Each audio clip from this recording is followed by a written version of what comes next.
जवानी में लगवा धरतौ सुने ये छौरी। Music by DJ Vikas Sitamarhi.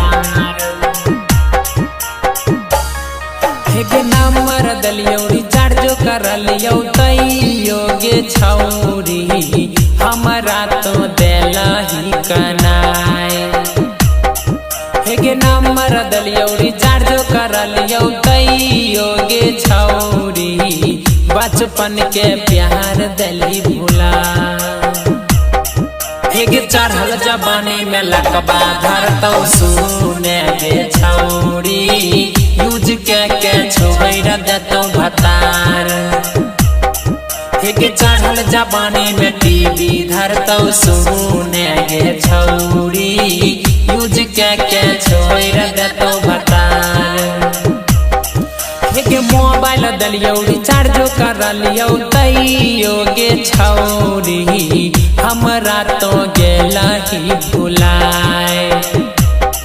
हेगे चढ़ल जवानी में पिलुआ भरतौ सुने गे छौरी यूज के छोड़ देतौ भतार। हेगे चढ़ल जवानी में टीवी धरतौ सुने गे छौरी यूज के छोड़ देतौ भतार। छोड़ देतौ भतार।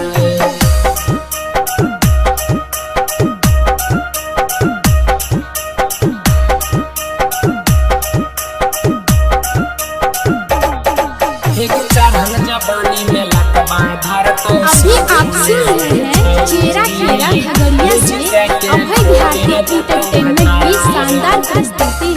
हेगे तोरे चक्कर में छोड़ देलियो पढ़ाई लिखाई गे छौरी घूमे गेलियो खगड़िया बाजार। हेगे तोरे खतीले छोड़ देलियो घरबा दुआरबा घूमे गेलियो खगड़िया बाजार। हेगे चढ़ल जवानी में टीवी धरतौ सुने गे छौरी यूज के छोड़ देतौ भतार। हेगे चढ़ल जवानी में कोरोना धरतौ सुने गे छौरी यूज के छोड़ देतौ भतार। यूज के छोड़ देतौ भतार।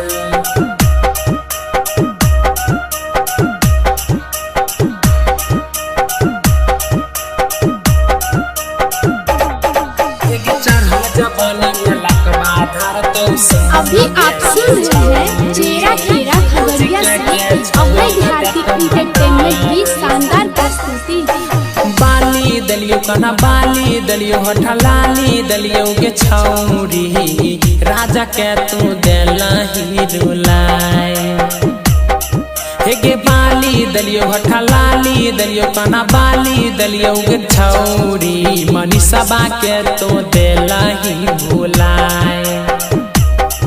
हेगे चढ़ल जवानी में टीवी धरतौ सुने गे छौरी यूज के छोड़ देतौ भतार। हेगे चढ़ल जवानी में टीवी धरतौ सुने गे छौरी यूज के छोड़ देतौ भतार। ठीक छौ ने मनीषवा बेदर्दी भूलिहे ना।